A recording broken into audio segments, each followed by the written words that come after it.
Welcome back to She Boys Podcast. I'm your host, Brooke Wright, and today's guest is Bambi. Hi, Bambi. Well, hello. Did you forget your name for a moment? Yeah, I did. I did. Do you I was like, change, what's my do you change it every do you change it every day or something? name? Draw your name out of a hat or something like that? No, no. I don't know why I forgot. I was like, what's my name again? Oh, you've only had it for so long, right? I mean, I want to thank you so much for being a guest today. I am excited, even though it's 10 o'clock my time. I took a little nap before this, so I'm rearing to go. Oh, nice. So, can you tell us a little bit back to the first time you received Josephine? What do you remember the most about that moment? Oh, about when I received my doll. Well, I was 6 years old. Every year my mother made a doll for my sister and I. I have a sister that's 13 months older than me. And every year she would make a doll for us. And Josephine was just one of the rag dolls that she had made for us one year.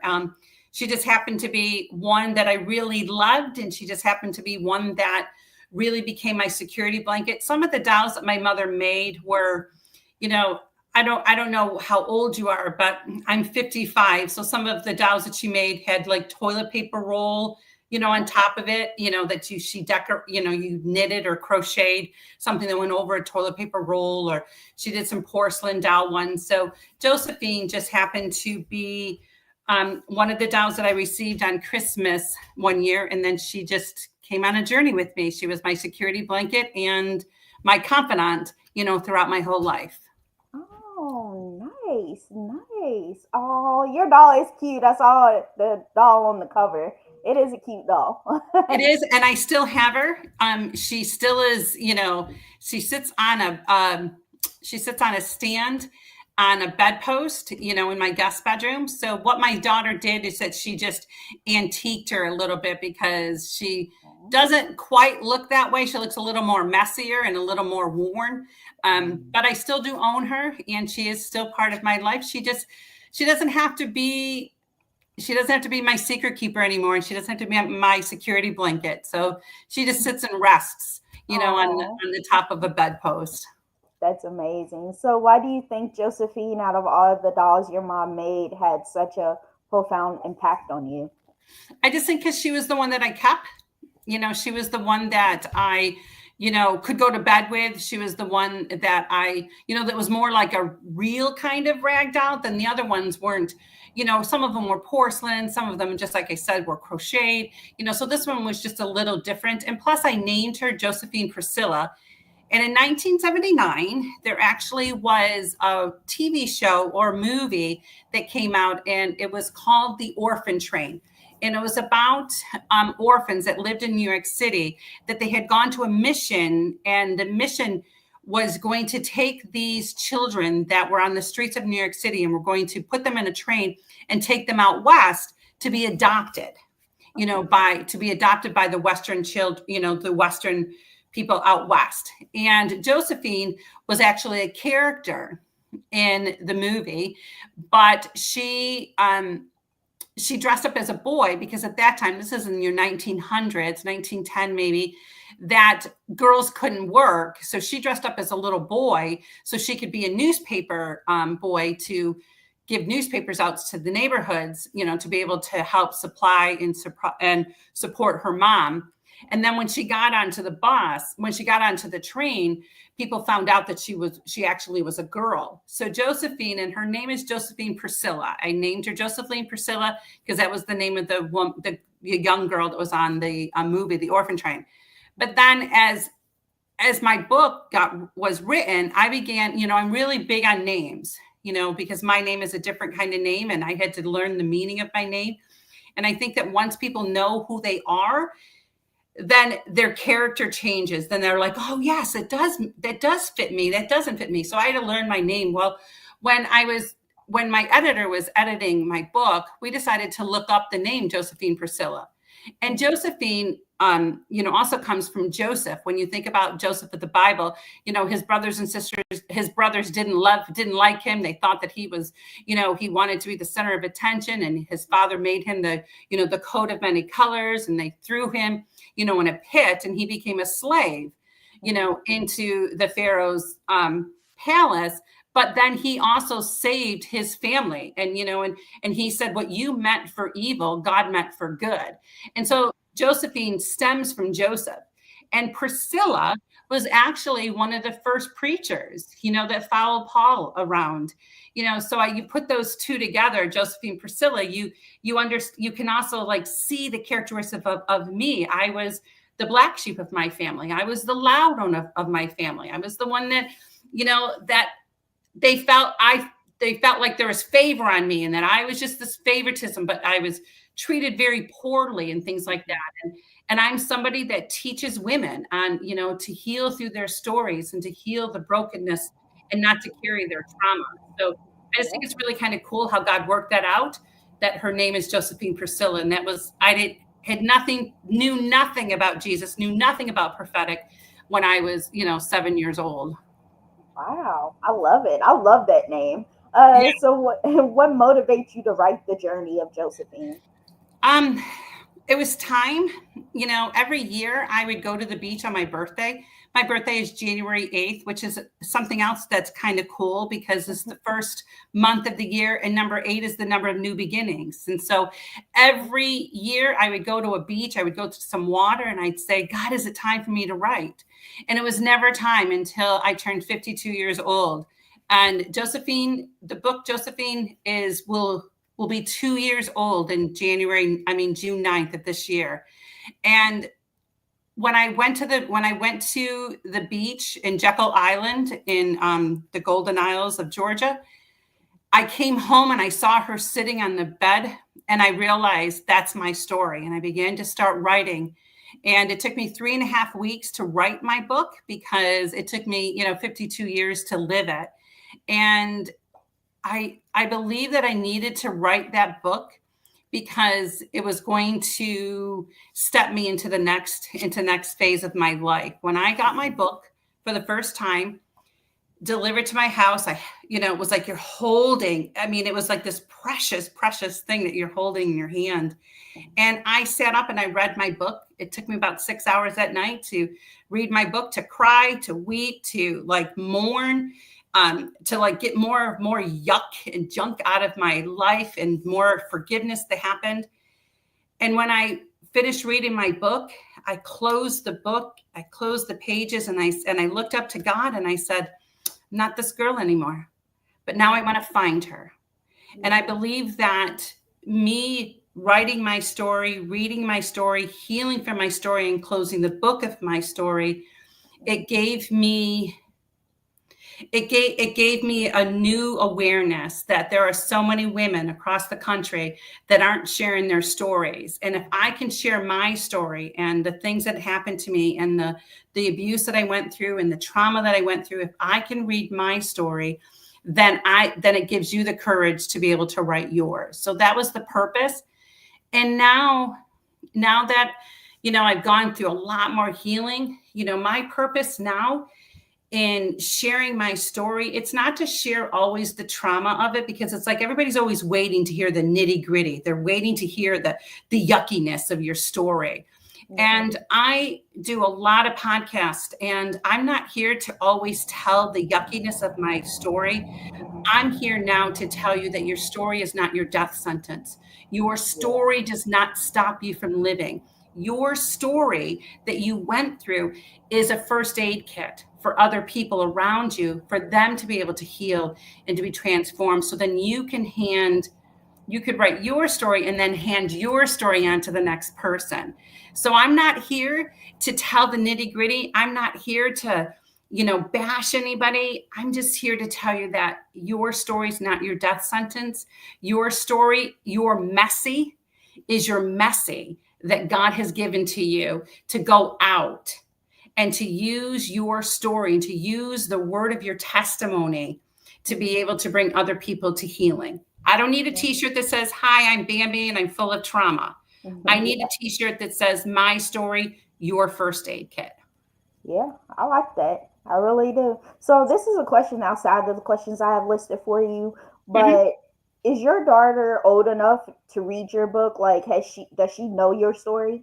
Yes, I'm a mother of 6 adult children. So my oldest daughter, I had her when I got pregnant for her at 16 years old, and so I had her when 17. So my oldest daughter will be 38 this August. So Yeah. yes, they are old enough to read my story. Now, not all of them want to read my story. You know, I did have one of my sons was reading through my story, and it really hit him that that little girl that he was reading about with his mother was his mother, and he just couldn't handle it. He was like, I just can't. I just can't. They know my story. I've not been silent of my story. And my story takes place from when I was a little girl and all the way through until, you know, I was married to a man that I was a victim of domestic violence. So, you know, they all know all that story, and but my prayer and my hope and my heart's desire is that I tell my story enough, and that I continue to heal more and more, that there will be no residue of my story. There will be no dead skin, you know, of my story, that I've allowed myself, you know, I tell people too, you know, years ago, I was a burn patient. I spent 17 days in a burn unit. And when you're in a burn unit, and I had my breast burned and my arm burned, and when you're in a burn unit, they have to scrub you every day. So what they do is that they take you into this room, put you on this metal bed, tie your hands, tie your feet, shoot you up with morphine, and they start scrubbing the dead skin and the residue off of where you have been burned. And then they do that because because all that residue in the dead skin prevents new skin from forming and new skin from growing. So, you know, healing and dealing with your trauma, dealing with your abuse, dealing with the heartache, it hurts. It's not something that's like this cutesy little thing. It takes work, it takes courage, it takes bravery to not use your trauma as an excuse for your bad behavior. It takes diligence. It takes allowing yourself to be peeled like an onion, and for new skin to be put on you, for you to be able to, you know, transform the next generation. I think that right now we are living in a time that we're allowed to talk about our past. We're allowed to talk about the things that we have gone through throughout our lives. We're allowed to be able to share their stories. But now what's happening is that people don't want to deal with their stories because it's hard. It's hard to not be, how do I say it? It's hard not to be the victim all the time. Yeah. It's easy to all the time be, you know, the person that, wait a minute, I've gone through this, and it makes excuses for us. But when we start allowing God to come in and scrub the residue and put the new skin on, we can't make excuses anymore for our behaviors. Right. And so sometimes it's very difficult, you know, for us not to do that. And plus, we live in a society that instead of dealing with things, we're medicating things. Instead of dealing with the past, and instead of talking about the past, and instead of talking about it and letting it go, we are just medicating it and allowing it to stay as status quo. And then we're making excuses for our bad behaviors. And I just chose that I didn't want to do that anymore. Yeah. I wanted to be accountable. I wanted it to be that when people saw me, they didn't see a victim, but that they saw Jesus with skin on. Yeah. That's big difference. That is. So what was the most difficult part of writing your book? There were some things in the book that I had never like vocalized, that I had gone through. I had an uncle that molested me. I moved in the day after my 16th birthday into his home, and he was probably the worst violator of my, you know, of who I was and my body. And there were some things that had happened that I never told or I never wrote down. So that was really difficult, you know, because I had to talk about things that I didn't want to talk about. So that would probably be the most difficult part, was sharing things that I wanted to keep to myself, so to speak, but I knew that I couldn't keep it to myself and not and have my story be validated and have my story be authentic. I needed to be able to share it all, because I think that sometimes we get trapped in thinking that, I think that sometimes we get trapped in not wanting to talk about it, and because we think we're the only ones, and it makes us even more dirtier when people know the secrets of the whole, entire thing. But I think that there's freedom in telling our whole story. There's freedom in opening up that closet door and letting all of the skeletons to come out. There is freedom in that, because then if somebody comes to me, there's nothing else that they can say. There's nothing that they can use against me. There's nothing. I'm free. It's like there's a freedom when you share everything. Yeah.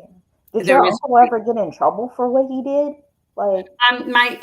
He had 18 months, 100 yards away from me, but 2 years later, he was put in prison for 10 years because he had sexually assaulted other young girls, and he finally was prosecuted, and he spent time in prison. And one thing is, when healing happens in your life, like, I don't need to, he has passed away.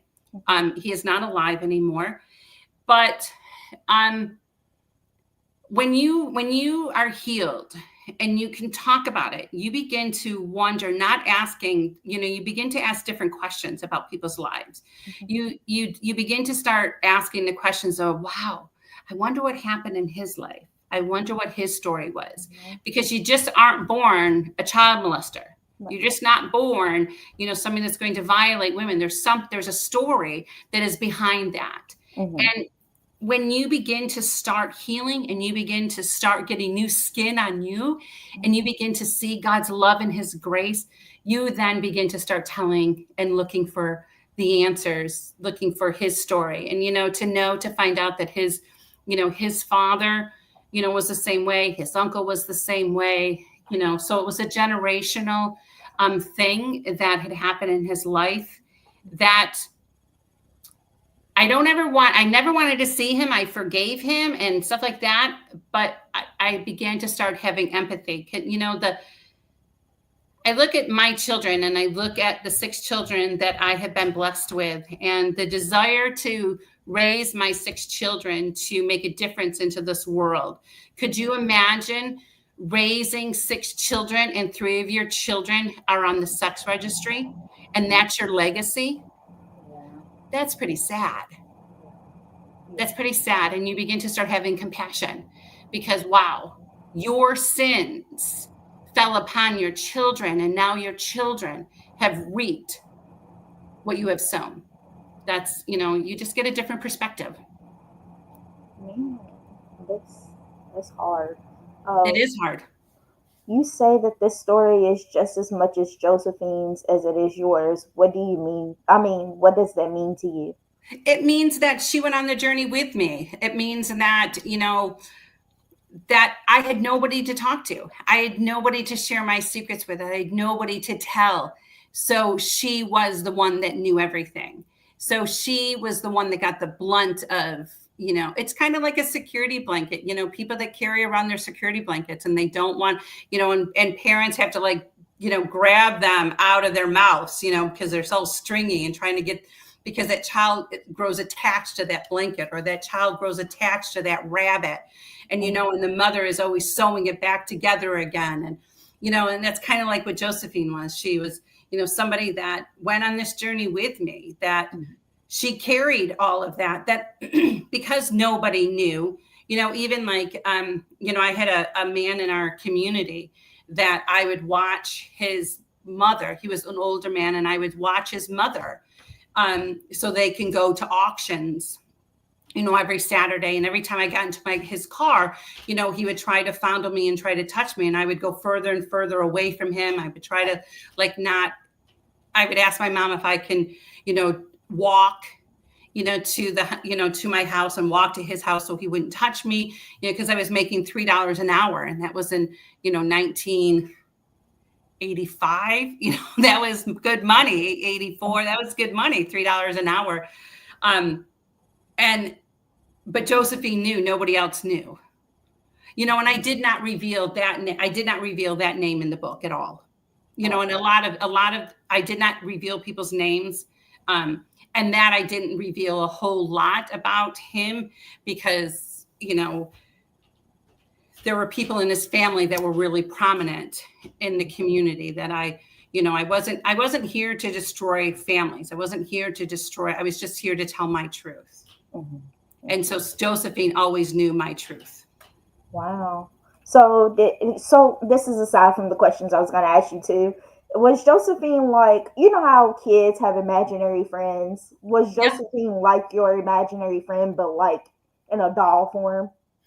She was not necessarily my imaginary friend. She just was a security blanket, like children carry around security blankets. It was just Oh, yeah. somebody that I can hang on to, that I can throw, that I could hide underneath my pillow, like a security blanket. Whenever you go on a trip and the little boy said, "No, I need my blanket. I need my blanket," and Yeah. you know that you better go get his blanket, or the trip is going to not be a very good trip.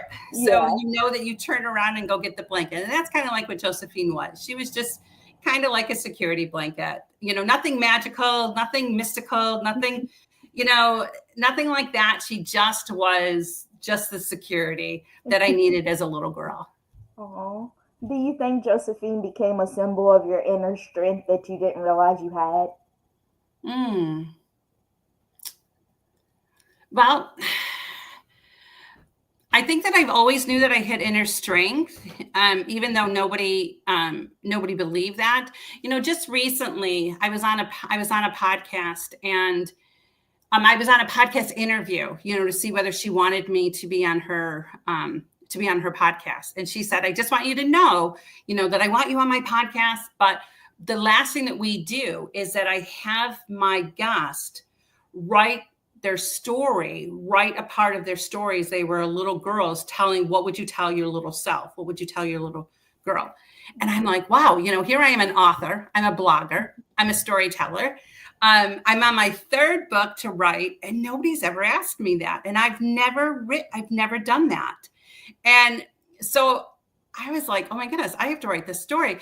And I thought about it, and it took me a couple of days, to write it. But my first part of my story is that I thanked her for always bringing the sparkle. Even if nobody wanted the sparkle in the room, Mhm. I wanted to thank my little self that she still was brave enough to do it.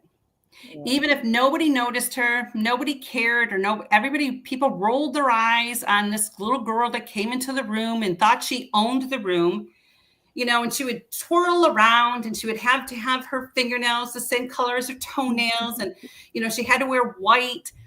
I wanted to thank that little girl for being that sparkling light. And, and I think that girl, in being that sparkling light, continued on to help me to have the guts to continue to sparkle, Mhm. even if nobody wanted me in the room. And now that I'm 55 and I've done a whole lot of healing, and I've done a whole lot of inner peace and accepting what God has for my life, I think that that's why he continues to open up these doors for me to talk on podcasts, for me to talk on summits, for me to do events. It's because I think I earned my sparkle. Yeah. Yeah, definitely. I see you. You look way happier today. I didn't know you back then, but you look bright, like you Yeah, shine, like you look joyful.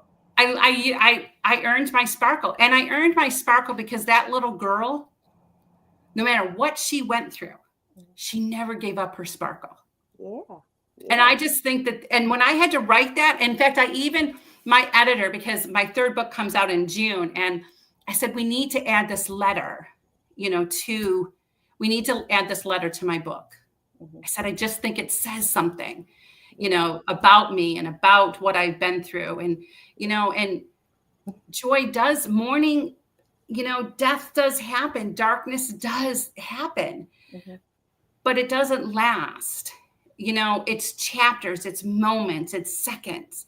And if we can just hang on to the hem of his garment long enough to have that moment leave, Yeah. long enough to have that that chapter leave long enough to know that I'm going to live tomorrow. There are things that happen in my life that I need some time. I have my daughter, my oldest daughter, that's going to be 38. I moved to Brunswick, Georgia, moved to this area because my daughter lived here and her husband and her were stationed here in the military. Well, their relationship ended and she remarried, and she married a younger man that now he has to travel for the military. So here I move here, she's here, and I find out 2 months ago that now she is leaving to move to Alaska. Oh. And my heart, I laid on my carpet for 48 hours in a fetal position, crying like I had not cried in so long. Tears, and I haven't used tissues to wipe, and Kleenexes to wipe my tears in a couple years. But then after those 48 hours, I had to get up off of that fetal position, and I had to say, okay, God, I don't know what you're doing, and this isn't fair. This is not what I want, but I will honor you and I will worship you. And whatever this is going to do, wherever this has taken me, I'm going to know that you are my pilot. And when I did that, it doesn't take away the pain that she's leaving, but I also lost my job in October. So I get to travel with her. Her and her husband are taking their U-Haul. I'm driving their car with my 2 grandchildren, 5,000 miles to go to Alaska. Yeah. So I get to go on this amazing trip. Yeah. So I tell my clients, because I'm a life coach, I tell my clients that good and bad run on the same track. So let's write down the bad, but then let's write down the good that happens through the bad. Yes, my daughter's leaving. My daughter's moving to Alaska. That's bad. But what is the good side about it? I get to travel and do a lifetime adventure with 2 of my grandchildren and driving across country. So do I want to sit in the pit that tells me, oh my goodness, I'm going to lose my daughter for 3 years? Or do I want to rejoice? Mm-hmm. It's my choice. Yeah. Do you want to take the lemons? I have a lemon tree my daughter gave to me last year for Mother's Day. And I transplanted that lemon tree 3 different times. And now I've watched it blossom, and now it's blooming little lemons. And then I'm going to be able to harvest those lemons. What do I want to do with the harvest? Do I want to look at those lemons and continue to think, oh my goodness, why did I even waste the time? Because all they are sour. Mm-hmm. Why did I waste the time of growing lemons? They're just, what am I going to do with them? Or am I going to look at those lemons in my life and say, oh my goodness, I grew lemons. Let's make homemade lemon meringue pie. Oh my goodness, let's make homemade lemonade. Mm-hmm. It's choices. It's perspective. Yeah. And that's what even healing does. It's perspective. Yeah. It's, do you want to stay here or would you like to move on? How is it working for you that you're always depressed? You're always talking about your problem. You're always having people, everybody's got to hear over and over again, the issues that you've been through. And I want to tell your audience, I'm sorry. I'm sorry that somebody violated you. Yeah. I'm sorry that somebody took advantage of you. I'm sorry that somebody took your innocence away. Mm-hmm. I'm sorry that you got married to a man that abused you and didn't love you and didn't cherish you the way that he was supposed to do. Mm-hmm. But that's done. Viola Davis says in her memoir that her counselor said, Viola, that 8-year-old little girl already survived for you. That 8-year-old little girl already went through the shit for you, because now she wants you at your age to thrive. She wants you at your age to live because she's already covered that. And for your audience, I want your audience to know that you can't go back and change the pain and the hurt of what somebody did to you.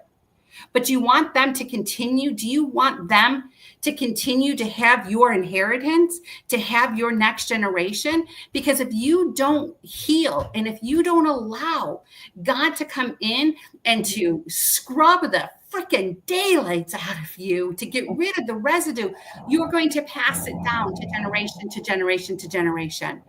And that's what I love the metaphor of an oyster. When an oyster is formed or born or whatever it is, there is nothing inside of that oyster. There's nothing inside until that oyster has gone through some distress, until that oyster has gone through hurricanes and parasites trying to grab at it, and sand trying to go into it, and it's trying to form this thing to protect the inside, and it's just being smashed by the waves, and it's being smashed on the rocks, and it's just being destroyed. But the moment you open up that oyster, after that, all that has happened, that's when a pearl is formed. A pearl is formed in the midst of the storm. A pearl is formed in the midst of your heartache. And then when you take that pearl out and you make a necklace out of it, and you hang that pearl over your neck, that pearl now starts taking and starts forming an oil that is attached to you, and starts forming that oil from your skin. And then you're able to pass it down to generation to generation. So when I think about that pearl, and I think about that pearl become part of me, what do I want to pass down to my grandchildren? Right. What do I want to pass down? Do I want to pass down that all their grandmother talked about, their nana talked about, was the yuckiness of her pain and her hurt? And then I want to treat my grandchildren because I'm so still caught up in my pain? Or do I want to leave them with an amazing next generation? Do I want to take the rocks out of the backpack that I've been carrying around? Do I want to carry that around into the next generation? And then what happens is that I hand it to my grandchildren. I hand it to my children, and then my children hand it to their children, and down and down and down.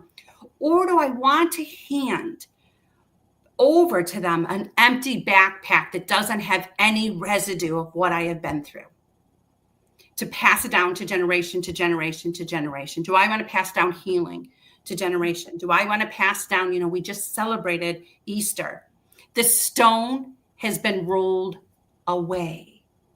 If the stone has been rolled away, then we have life, because life emerged out of that grave. Up from the grave he arose. Also up from the grave I arose. Also up from the grave Brooke arose. Mm-hmm. What are we going to do with that? Right. That's pretty profound. Are these like the methods that you use when you do your life coaching? Like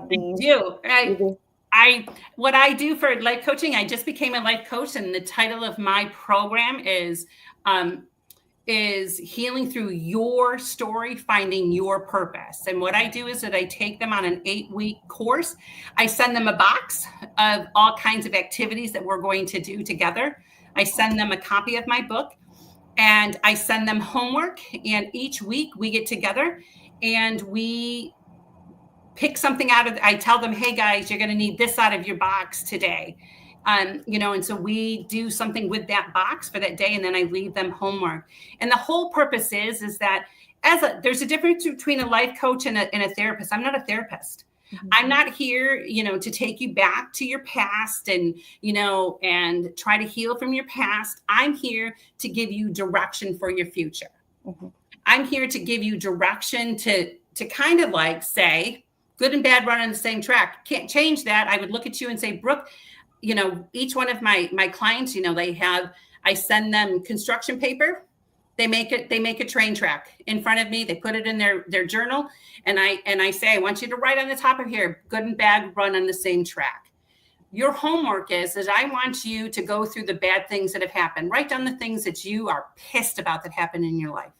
But then I want you on the other side, I want you to write down what you got out of that. So let's say, for instance, you were married to a man that you became a victim of domestic violence, but you had children. So married to a man that treated me like crap, but I had the best 2 blessings that I could have ever imagined. So do you want to hang on to what this man did to you, and it's going to rot you to the core? It's going to rot you like a smelly potato being stuck in a bag for so long?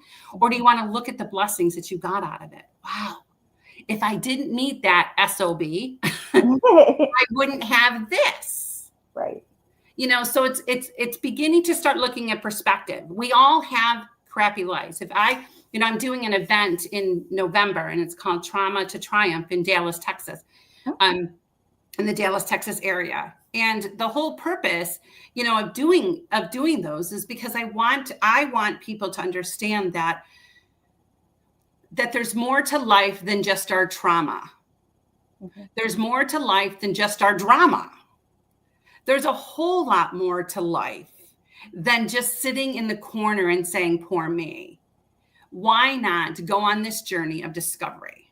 Why not? And so I take my clients on this journey, on discovery. I take them on this journey of, let's look at it a different way. Let's tell a different story. Let's stop telling the bad things first in our stories. Mm-hmm. Let's start telling, the good things, retraining our brain to look at the good things. Not that you're excusing any of the bad. You're not. I'm not telling somebody to excuse what has happened to you. I'm not telling you to excuse what somebody has done to you. But I'm just saying, let's leave that on this back burner. And let's start the conversation of, hi, my name is Bambi. I'm a mother of 6. I have, great grandchildren. And I have, in a different way, I have a grandson that happens to be running around in the streets of heaven, running chaos. Instead of saying, I have 13 grandchildren. I do have one grandson that passed away. Which one would you rather hear? Yeah. It's still the same story.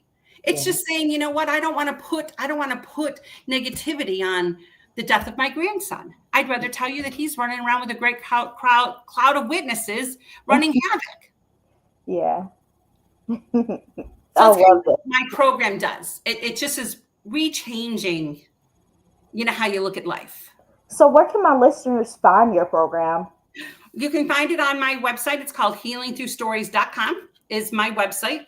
They can also email me, and what I do is, I would explain to them, just like I did you, I'd explain to them what my program is. And a lot of times, I have 3 different boxes because I love teaching through metaphors. I love teaching through word pictures. Mm-hmm. So, my brain just keeps adding, more things to do because that's the way my brain works. It's $240.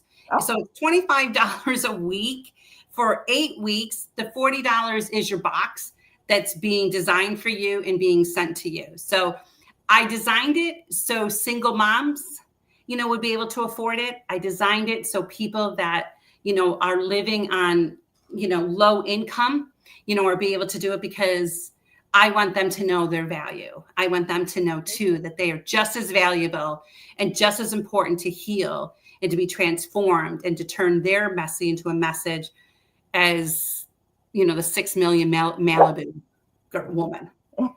Yeah. So mine is very affordable. You spend $25 on coffee a week. Give up your coffee for 8 weeks. Yeah, sure. And where can my listeners purchase your book? Does it come with the book? Or? You can purchase them on Amazon, but like every author, we would love for you to go to our website, and purchase them through our website. And if you go on my website, healingthroughstories.com, you can, right now I'm running a thing that if you sign up and subscribe, there's a 10% code that pops up that you can purchase anything on my website except for my program. You can't purchase my program for 10% off. But my books are on there. I also sell t-shirts that say My Story, Your First Aid Kit is on there. And both of my books are on the Journey of Josephine and the Treasures of My Heart. They're both on my website. So I want to thank you. For my last and final questions before I do let you go, is there any advice you would like to give to the listeners about anything? Oh my goodness, my life is about advices. I'm a metaphor person. I love metaphors. And if you are living, my greatest thing is that I tell women all the time, stand in the mirror, look at yourself and call yourself your very first superhero because you survived and you thrived in your life. You don't need Batman. You don't need Superwoman. You don't need Catwoman. You are the superhero in your own life. And if you have people in your life that don't want you to change because they're all comfortable in it, the eagle has only 2 enemies in its life. The eagle has the raven and the crow. And what the raven and the crow do, they jump on the back of the eagle and they start biting after him. But what the eagle does, instead of trying to rip them off, instead of trying to go into battle with them, all the eagle does is fly higher and higher and higher until the crow and the raven can't breathe anymore. And that's what I want you to do in your own life. I want you to fly higher and higher into the people that don't want you to change, into the people that don't want to see you succeed, until they can't breathe and that they have been thrown off of your back. Continue to fly like the eagle and find refuge in the hem of Jesus' garment. Hang on for dear life and start your journey of healing. And if you need help with it, I would love to be your life coach to be able to lead you, into that direction. That's amazing. Great advice. I want to thank you so much, Bambi, for coming on my podcast and chatting with me today. You are so welcome. And we forgot to tell people, this happens to be my 200th podcast that I've been a guest on. So that is exciting. So congratulations, Brooke, that, you're lucky I stayed up till 10 o'clock at night to be on your podcast, for me to be able to celebrate my 200th episode as a guest on a podcast. So congratulations. Oh, and congratulations to you too. That is an achievement. 200. That's a lot. It is. Bye, Bambi. Bye-bye. Hi, everyone. Thank you all so much for listening to my interview with Bambi. You can go purchase her book. And also, I would definitely check out her coaching sessions. And yeah, thank you all so much for listening. See you next time for the next interview. Bye.